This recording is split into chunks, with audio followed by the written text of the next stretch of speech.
Olá, amigos e amigas da internet, irmãos e irmãs de Ideal Espírita, sejam muito bem-vindos para mais um vídeo do canal NEP Grupo Socorrista Emmanuel. Eu sou Marcos, voluntário do Grupo Socorrista Emmanuel, ligado à Aliança Espírita Evangélica. Então, nós estamos aqui fazendo um estudo continuado da Revista Espírita de Allan Kardec, o Jornal dos Estudos Psicológicos de Allan Kardec. Aqui é a edição de 1858, lançada pela editora Edicel. No nosso primeiro vídeo foi feita a apresentação da Revista Espírita.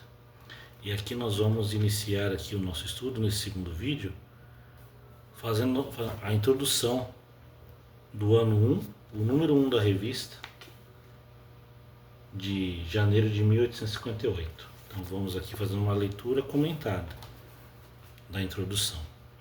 Revista Espírita, Jornal de Estudos Psicológicos, ano 1, janeiro de 1851, o número 1, o primeiro periódico. Então vamos iniciando aqui a introdução. A rapidez com que em todas as partes do mundo se propagaram os estranhos fenômenos das manifestações espíritas é uma prova do interesse que despertam. A princípio, simples objeto de curiosidade, não tardaram em chamar a atenção de homens sérios, que desde o início entreviram a inevitável influência que viriam a ter sobre o estado moral da sociedade. Cada dia se tornam mais populares as ideias novas que deles surgem, e nada lhes barrará o progresso, pela simples razão de que estes fenômenos estão ao alcance de todos, ou de quase todos, e nenhum poder humano lhes impedirá a manifestação. Se os abafam aqui, aparecem em outros lugares. Aqueles, pois, que neles descobrissem um inconveniente qualquer, seriam constrangidos, pela mesma força dos fatos, a lhes sofrer as consequências, como acontece às indústrias novas, que de começo ferem interesses particulares, mas ao final das contas todos se acomodam, porque não poderia ser de outro modo. Aqui Allan Kardec está falando do início do Espiritismo, né? No começo houve as perseguições, mas a partir do momento que vai chegar a ser uma coisa natural, né? Você vai crescer tanto que vai ser como acontece agora, né? Passado aí quase 200 anos, a doutrina espírita se expandiu tanto que é mais uma religião. O que não foi feito e dito contra o magnetismo, entretanto, todos os raios lançados contra ele, todas as armas com que foi ferido, inclusive o ridículo, esbarraram ante a realidade e apenas serviram para colocá-lo em maior evidência. É que o magnetismo é uma força natural, e ante as forças naturais o homem é um pigmeu, semelhante a esses cachorrinhos que ladram inutilmente contra tudo quanto lhes mete medo.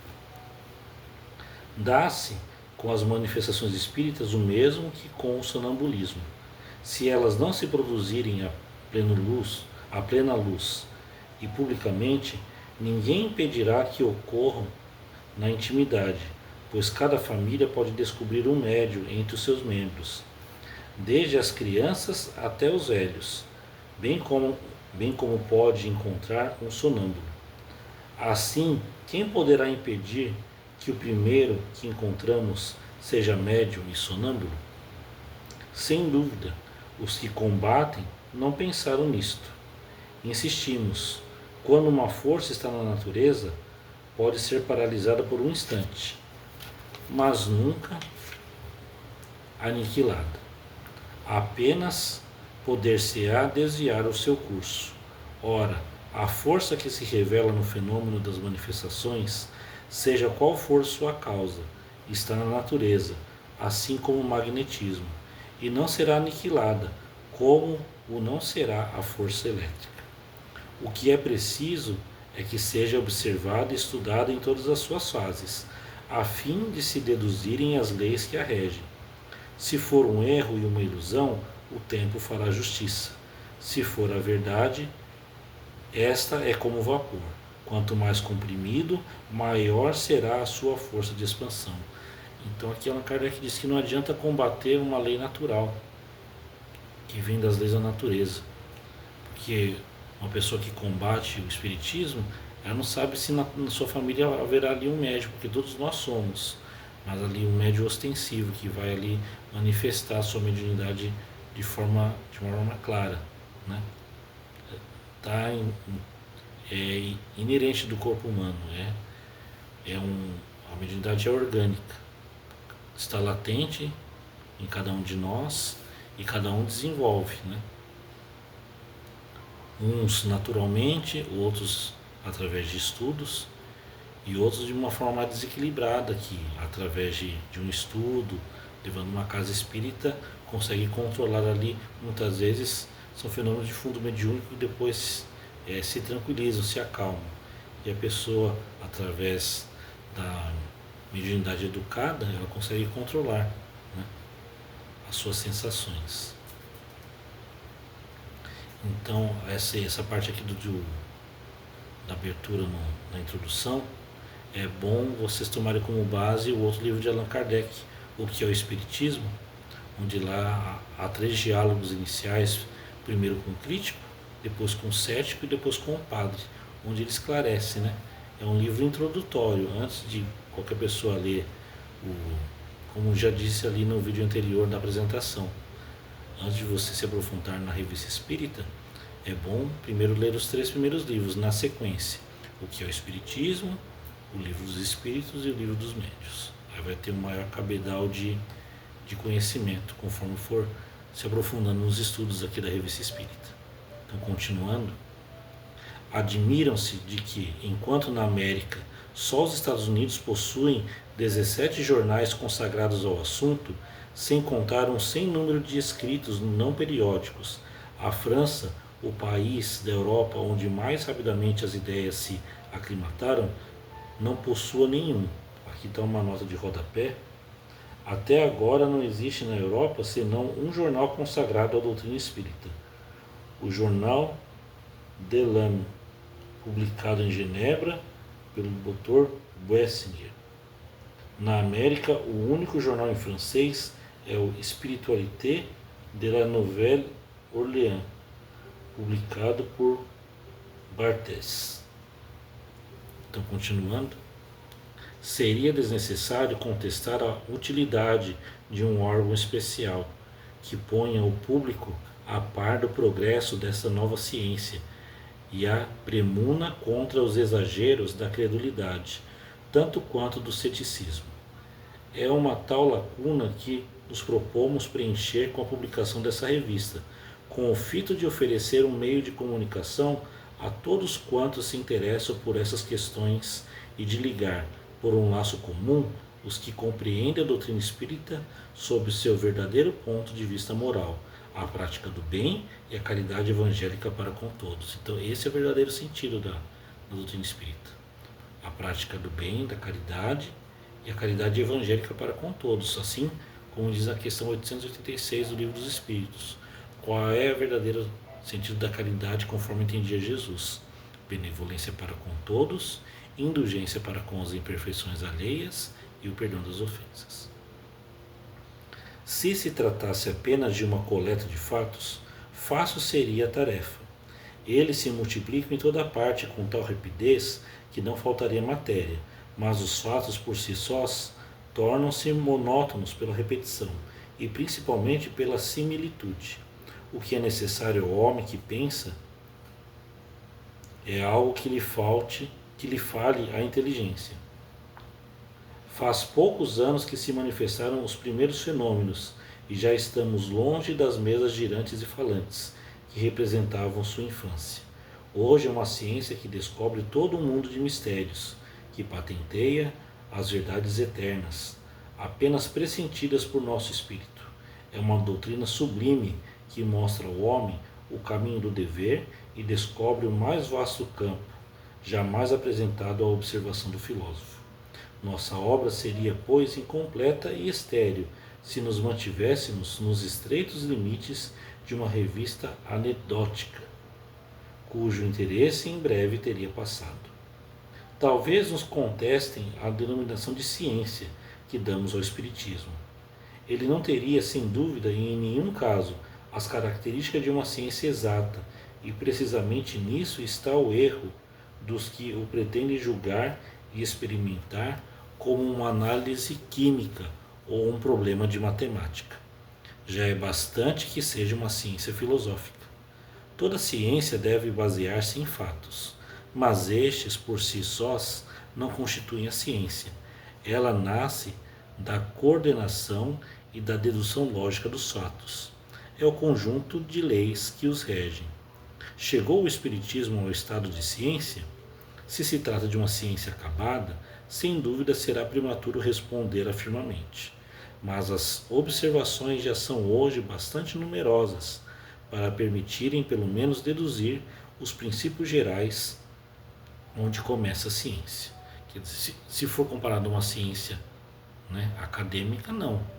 Mas se ligar os fatos ali, tanto a filosofia como a ciência e a religião, é um tripé, então tudo se interliga, tudo se conecta.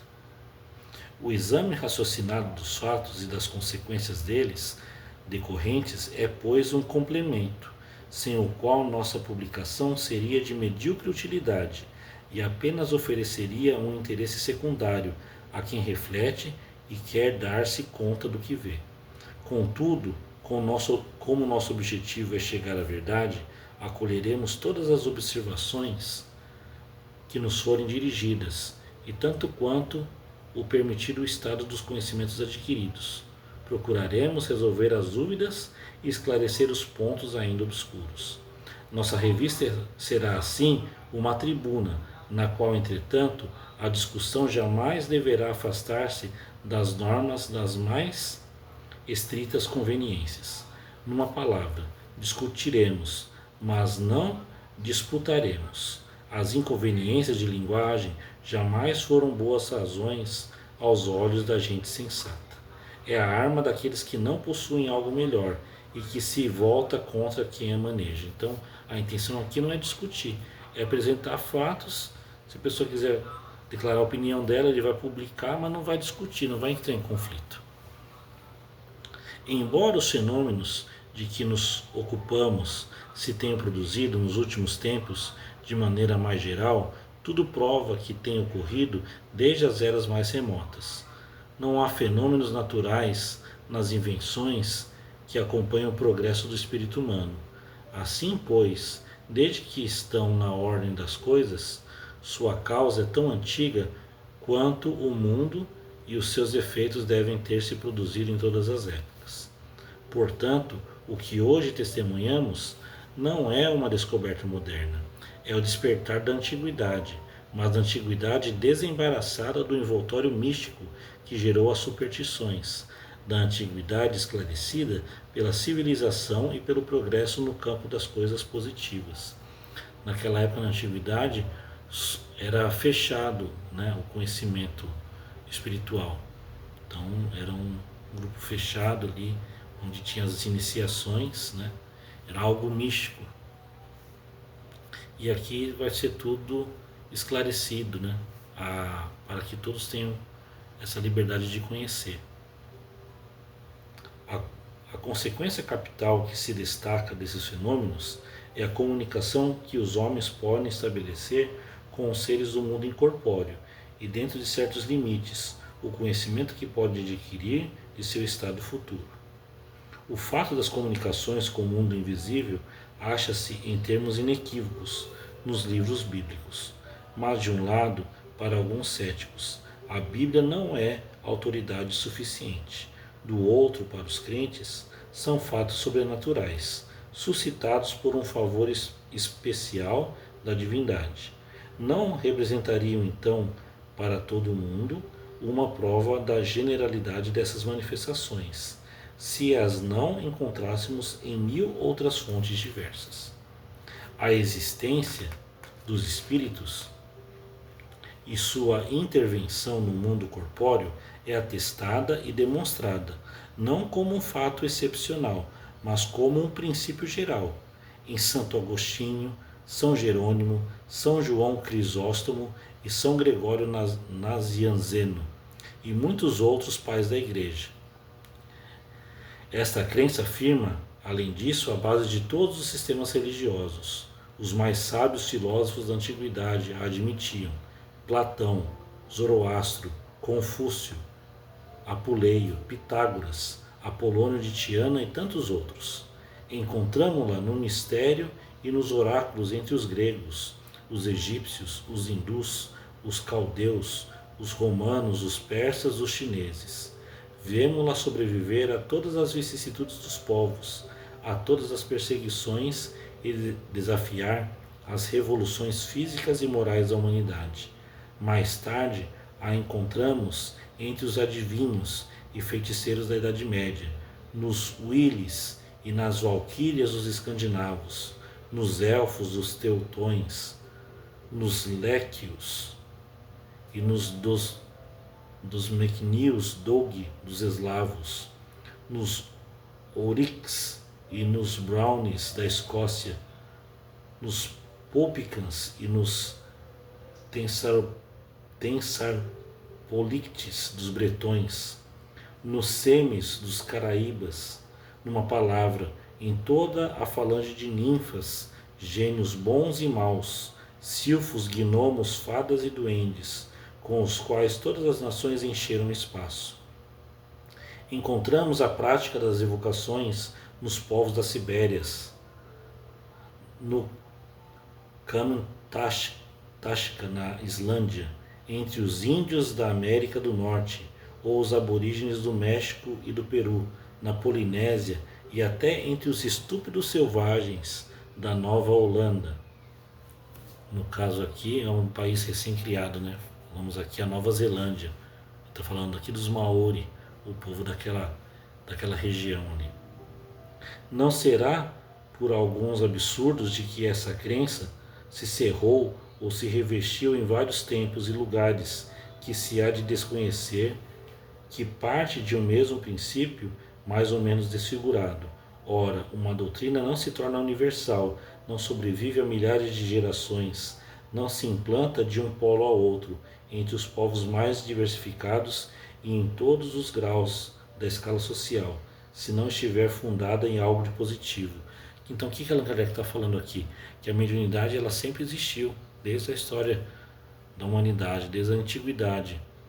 O termo mediunidade é um termo que ele acabou criando, que os espíritos ditaram para ele, quando ele constituiu ali, né, a organização do Livro dos Espíritos.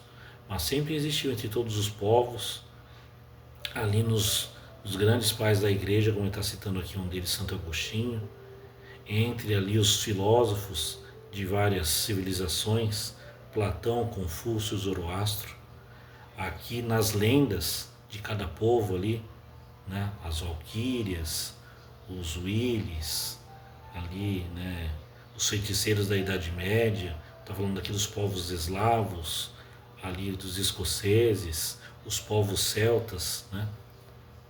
Então sempre existiu uma mediunidade. O que será esse algo? É o que nolo demonstram as recentes manifestações. Procurar as relações possivelmente existentes entre essas manifestações e todas essas crenças é buscar a verdade. A história da doutrina espírita é, de certo modo, a história do espírito humano. Teremos que estudá-la em todas as fontes, que nos facultarão um veio inesgotável de observações, tão instrutivas como interessantes, sobre os fatos geralmente pouco conhecidos. Esta parte nos dará a oportunidade de explicar a origem de uma porção de lendas e de crenças populares, que participam da verdade, da alegoria e da superstição. Quer dizer, ele vem para esclarecer tudo. Por isso que durou tanto tempo a Revista Espírita, né? Praticamente 12 anos aí. No que concerne às manifestações atuais, relataremos todos os fenômenos patentes que testemunharmos ou que chegarem ao nosso conhecimento, sempre que nos parecerem merecedores da atenção dos nossos leitores. Do mesmo modo, o faremos em relação aos efeitos espontâneos, por vezes produzidos entre pessoas alheias às práticas espíritas, que ora revelam um poder oculto, ora a independência da alma. Tais são as visões, as aparições, a dupla vista, os pressentimentos, os avisos íntimos, as vozes secretas, etc. Ao relato dos fatos juntaremos a explicação, tal qual ressalta do conjunto dos princípios. A este respeito, faremos notar que esses princípios são decorrentes do mesmo ensino dado pelos Espíritos e que faremos sempre abstração de nossas próprias ideias. Não se trata, pois, de uma teoria pessoal, mas da que nos foi comunicada e da qual seremos simples intérpretes. Então, os leitores começaram a escrever sobre relatos de objetos se movendo, né, as pancadas, os efeitos de tipologia, ali as aparições, os relatos de homens como Daniel Douglas Home, que levitava, os objetos que desapareciam, as visões. Então, isso ali está além do conhecimento, né? As pessoas eram leigas e não sabiam, queriam ser esclarecidas. Escreviam para ele, através dos estudos, ele já tinha uma noção. Então, numa edição subsequente, ele explicava esses fenômenos, o que era. Largo espaço será igualmente reservado às comunicações escritas ou verbais dos espíritos, desde que tenham um fim útil, assim como às evocações de personagens antigas ou atuais, conhecidas ou obscuras, sem desprezar as evocações íntimas que muitas vezes nem por isso são menos instrutivas. Numa palavra, abarcaremos todas as fases das manifestações materiais e inteligentes do mundo incorpóreo. Ele aceitava todo esse tipo de comunicação desde que passasse pelo crivo da razão, não aquelas mensagens mistificadas ou então aquelas que tinham um tom de deboche. Essa eles descartavam, não publicavam. A doutrina espírita oferece-nos, enfim, a solução possível e racional de uma porção de fenômenos morais e antropológicos que testemunhamos diariamente e cuja explicação inutilmente buscaremos em todas as doutrinas conhecidas. Nessa categoria colocaremos, por exemplo, a simultaneidade de pensamentos, as anomalias de certos caracteres, as simpatias e antipatias, os conhecimentos intuitivos, as aptidões, as propensões, os destinos que parecem marcas da fatalidade, e num quadro mais geral, o caráter distintivo dos povos, seu progresso ou sua degenerescência, etc. À citação dos fatos juntaremos a pesquisa das causas que os poderiam ter produzido. Da apreciação dos atos brotarão naturalmente ensinamentos úteis, quanto à linha de conduta mais conforme à sã moral. Em suas instruções, os espíritos superiores têm sempre o objetivo de despertar nos homens o amor do bem pela prática dos preceitos evangélicos. Por isso mesmo, traçam-nos o pensamento que deve presidir a redação dessa coletânea, quer dizer, tudo baseado conforme as instruções dos espíritos superiores. Através dos médios sempre vinha uma mensagem na revista espírita esclarecendo sobre determinados assuntos. Como se vê, nosso quadro compreende tudo quanto se liga ao conhecimento da parte metafísica do homem. Estudá-la-emos no seu estado presente e no futuro, pois estudar a natureza dos espíritos é estudar o homem. Por isso que este um dia participará do mundo dos espíritos. Eis porque adicionamos ao título principal o subtítulo Jornal de Estudos Psicológicos, a fim de dar a compreender toda a sua importância. Aqui Allan Kardec coloca uma nota dizendo o seguinte: por mais abundantes que sejam nossas observações pessoais e as fontes onde as colhemos, nem dissimulamos as dificuldades da tarefa, nem nossa insuficiência. Para a suplementar, contamos com o concurso benévolo de todos quantos se interessam por esses problemas. Seremos, pois, gratos pelas comunicações que nos forem transmitidas sobre os diversos assuntos de nossos estudos. Neste propósito, chamamos a atenção para os 10 pontos seguintes, sobre os quais nos poderão fornecer documentos. Primeiro, manifestações materiais ou inteligentes, obtidas em reuniões que estiveram presentes. Isso eles vão publicar. Segundo, fatos de lucidez sonambúlica e de êxtase. Terceiro, fatos de segunda vista ou dupla vista, previsões, pressentimentos, etc. Quarto, fatos relativos ao poder oculto atribuído, com ou sem razão, a certas pessoas. Quinto, lendas e crenças populares. Sexto, fatos de visões e aparições. Sétimo, fenômenos psicológicos particulares que por vezes ocorrem no momento da morte. Oitavo, problemas morais e psicológicos a resolver. Nono, fatos morais, atos notáveis de devotamento e abnegação, cuja propagação pode servir de exemplo útil. Os fatos morais também. E como é importante o estudo, né? Através da moralidade das pessoas, sempre extrai um exemplo útil ali, né? Mesmo não tendo nada visível ali, né? Ali que possa aparentar um fenômeno mediúnico ali visível, através do fato moral, traz sempre um ensinamento.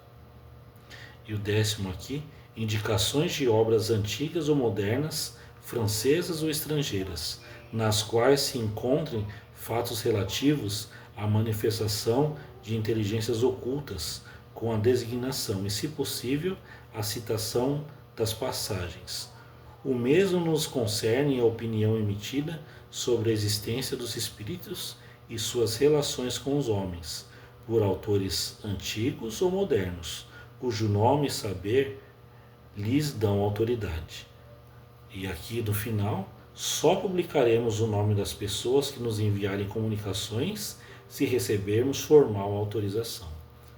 Então ele só publicava o nome da pessoa se a pessoa autorizasse.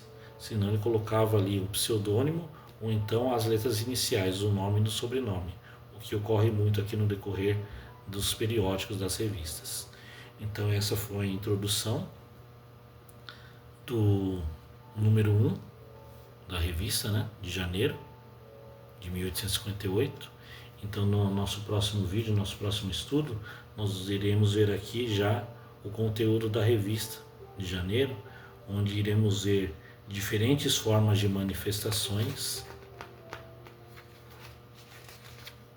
e vários modos de comunicação, onde tem aqui resposta dos espíritos a algumas perguntas. Então iremos ver aqui no nosso próximo vídeo 2 tópicos dentro da revista Espírita de janeiro de 1858. Então aqui vamos agradecendo a Deus nosso Pai, a Jesus nosso Mestre, por mais esse vídeo, por mais esse estudo, que a espiritualidade possa nos amparar na empreitada desse novo estudo, e que, se for da vontade do Pai, possamos estar novamente reunidos para mais o estudo da Revista Espírita. Que assim seja, graças a Deus e graças a Jesus.